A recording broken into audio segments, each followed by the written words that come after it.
Super Bowl 50 is expected to draw 1 million visitors, if not more, to San Francisco, and all those people are likely to be on their cell phones.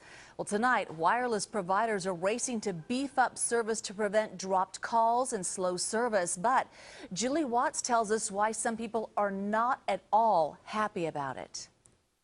I think the box will be right there. Unless Ludwig Chincarini can convince the city to block Verizon's plan to install a mini cell tower right outside his living room window. The antenna is on the pole 10 feet in front of my house. Wireless carriers like Verizon are putting up thousands of these so-called distributed antenna systems in the Bay Area because they say demand for data has nearly doubled over the last year. The industry says they're safe.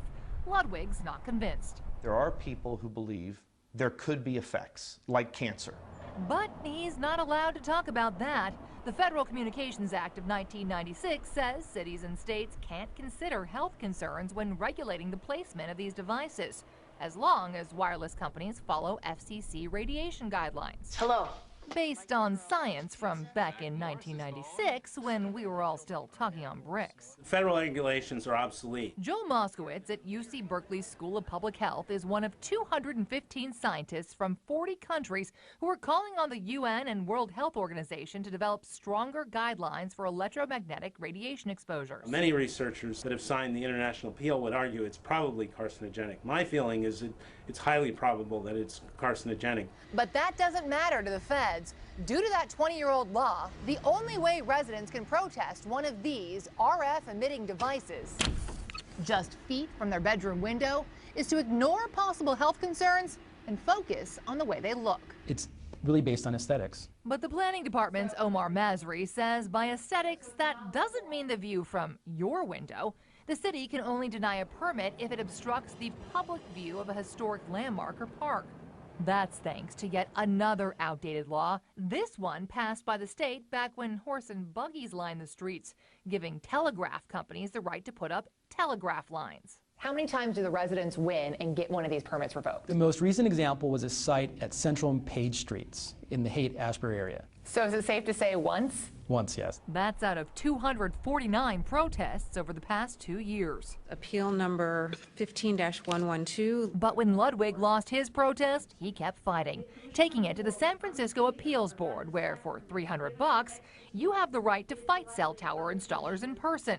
I'm really here today to ask for your help. Ludwig presented slides of how the proposed tower would obstruct views of Golden Gate Park. This is from 1953. And even brought up the forbidden subject of health, comparing safety assurances from the wireless industry to propaganda about cigarettes in the 50s. More doctors smoke Camels than any other cigarette. Today we laugh at things like that. But an attorney for the company installing Verizon cell sites was quick to remind commissioners they can't consider health concerns. As you've heard many times now already, that is simply not a matter that you are allowed to take into account. Just when Ludwig figured he'd wasted $300, a surprise twist. Coincidentally, with our cameras rolling, Vice President Honda. Aye. The commissioners upheld an appeal for the second time ever, citing a technicality with the permit. Okay, that motion carries on a vote of 4-1.